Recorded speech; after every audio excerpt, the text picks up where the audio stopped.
Hey guys, DCX Figure Collector back here with another review on the Batman the Animated Series slash Batman the New Avengers DC Collectibles collector action figures. Here we have the first one that I actually picked up, and this is Two-Face, and I can actually show you what that figure's based off. He's not wearing the same costume, but you can clearly tell it's supposed to be that figure. Put that guy off to the side. Let's get on to this figure, shall we? Again, same stand as we always are getting. Let's go over the accessories. Here we got a suitcase.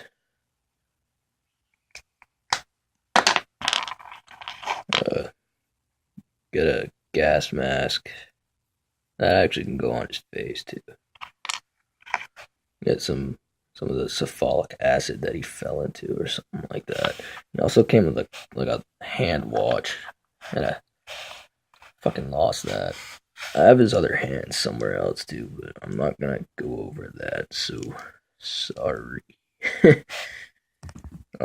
It's pretty much just different poses in his hands, and like Mr. Freeze, his hands come off and whatnot. This gun right here is a Tommy gun, and then this one's just a handgun, pistol type thing.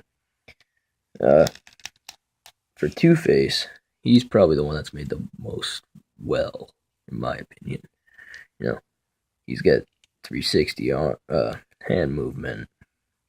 This whole jacket is like its own separate piece. A lot of people don't like it when they do that with figures, but I actually think it really makes him look like he's like fucking like jacked, which is kind of a new take on a Two-Face action figure. Usually they make him look like a scrawny like businessman.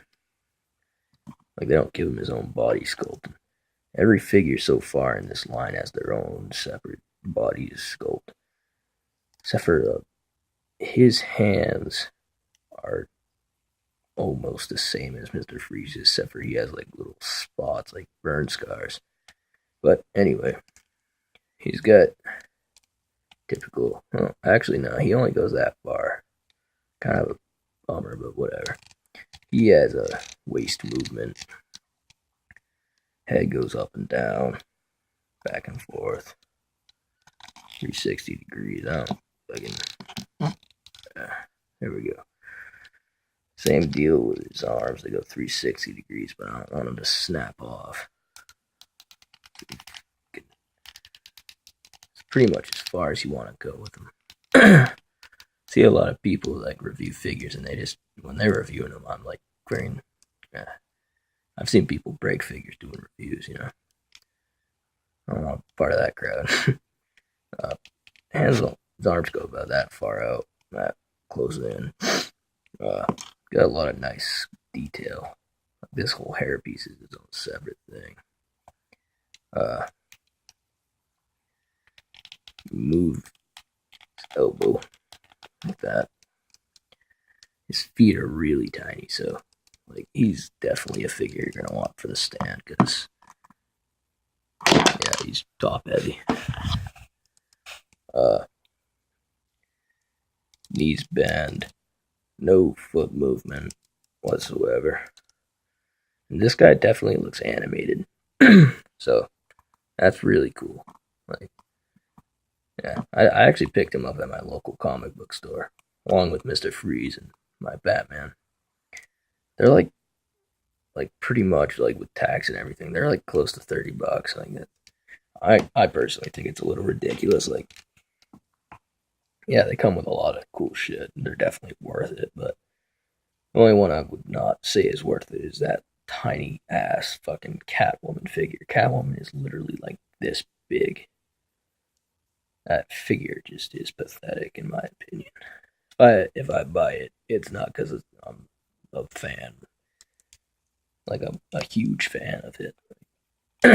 That figure is definitely going to be displayed with them and them only. But you can get a lot of cool poses out of Two-Face. He's got two guns, you know. And his guns do come out of his hands, but I like him in that kind of position. This one's a little bit tricky to get in his hand, but works out. This one's pretty easy to get in his hand. And this gas mask actually, right here. Close look at that. It's like sculpted to almost stick on his face.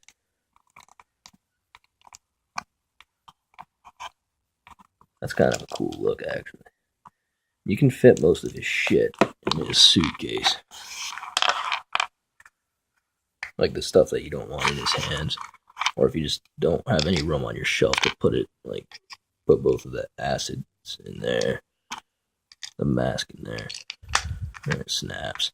There's a couple other hands. One is a hand that's kind of like this, like it's just flat. The other one's able to hold it. It's a cool little touch. But, yeah. So, there's Two-Face.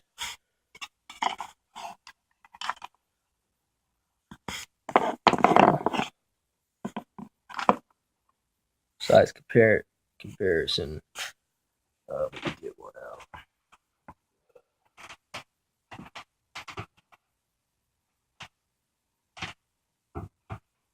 So he's about your average, close to your average DC collectible figure. He's definitely a lot bigger than that, than the Mattel version. I mean, these ones are cool too, but they only really can move like single jointed like that. Their heads are all usually like rubber. So, they're cool, but it's nice to have them both. One hand actually has its coin in it too. But anyways, that's another action figure review for you guys, so stay tuned next time.